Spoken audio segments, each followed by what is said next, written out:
This is 9 Mile Prairie, Nebraska, one of the last surviving stretches of tall grass prairie in the States, and a reminder of how the plains once looked. When Sally Hester passed through here, there was nothing but grass for hundreds of miles, no stone, no timber from which to build houses. But within 2 decades of Sally's journey, a new breed of settler was heading out west, and the Wasichu's conquest of the plains had begun. One of those who came here in the autumn of 1872 was a man called Uriah Oblinger. Well, Ma, you must make up your mind to see a very naked-looking home at first. Nothing but the land covered with grass and a sod house to live in. But we have a soil as rich as the richest river bottoms of Indiana, and if we have health and luck, we'll have a beautiful home in a few years. All I have to do is plow up some sod, cut it in lengths, and lay up a wall and cover it, and we'll have a house.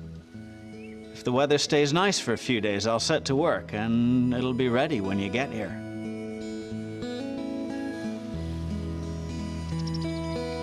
It was always the presumption of the American people that one day they'd settle the plains. It was their manifest destiny. The plains had always been a problem, all that wasted space, infested with hostile Indians, a vast extent of wilderness dividing the settled East from the newly settled West. The first step was to forge lines of communication, and so from 1866, rail was laid at a blinding speed, up to 10 miles a day, until by 1869, they'd closed together by steel the continental nation.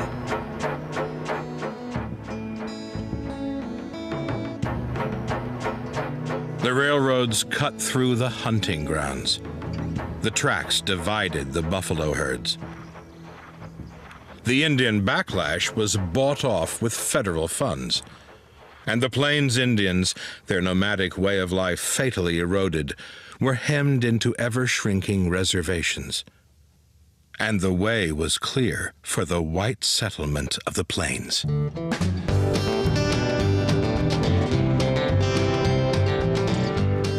And they came. By railroad, in their thousands, enticed by an unprecedented offer. Head out west, stake a claim, improve the land, live there for just 5 years, and the title deeds were yours. Never before had poor whites been offered land for the taking. It was a treasure without price, but not without cost. Because to survive here, first you had to tame this landscape. And for those first pioneers like Uriah Oblinger, that meant building a home from the only material available, the grass itself. Or rather, the roots of the grass embedded in the prairie sod. I commenced making our sod mansion last Monday, clearing the ground. Tuesday it misted rain. Wednesday I broke sod and started laying the walls. My arms are so numb and tired handling heavy sod. It's hard for me to write. On the Oglala National Grasslands stands a reconstructed sod house built by pioneer enthusiasts.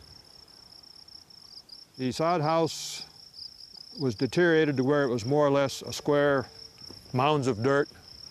There were a few pictures, a few old-timers that knew a little bit about it, and I always had kind of an interest in pioneer history, and so I thought it would be nice to replace it or rebuild it and get some sense of the struggle our early ancestors went through.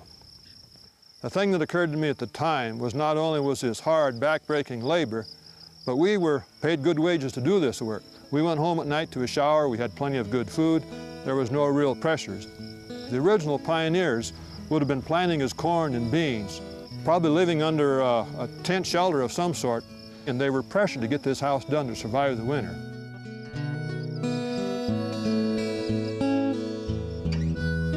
In 1886, a photographer called Solomon Butcher traveled through Custer County, Nebraska, taking pictures of those homesteaders eking out a living on this forbidding terrain.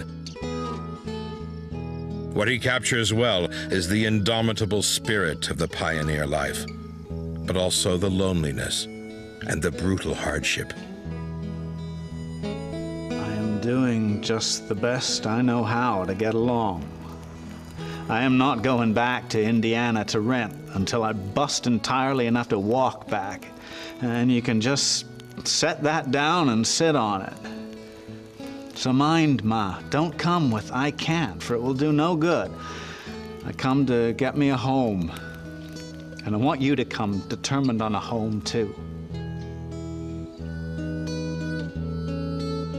At last, Uriah's sod house was finished, and he wrote one final letter home, inviting his wife, Mattie, to join him. She pulled into the station in Saline County, Nebraska, on the 14th of May, 1873. And from that point on, it's her letters to family and friends back east that continue the story. At home in our own house, and a sod house at that, and just ate dinner. We moved in last Wednesday, Uriah's birthday. My goods got here 2 days before I did. I got 1 teacup and a saucer broken. Pretty good luck, I think. I've got acquainted with some here. They are very sociable. And I was never in a neighborhood where all was as near on equality as they are here. Everyone's the same. We all live in sod houses or dugouts. I expect you think we live miserable because we are in a sod house, but I tell you in solid earnest, I never enjoyed myself better. It is because every lick we strike is for ourselves and not half for someone else. I tell you, this is quite a consolation to us who've been renters so long. There are no renters here. When I think back on the homesteading and pioneering area, I can't help but appreciate how those people not only worked hard, but they had a vision. They could see that this land could be productive, and they didn't give up. And they had to be looking to the future, saying, it's going to rain, we're going to raise some crops, we're going to be successful, and someday we'll replace this with a wooden structure that will be more comfortable.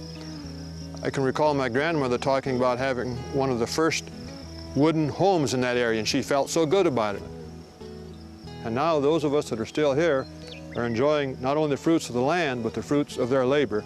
And with new technology, we have a good lifestyle in a somewhat of a harsh environment.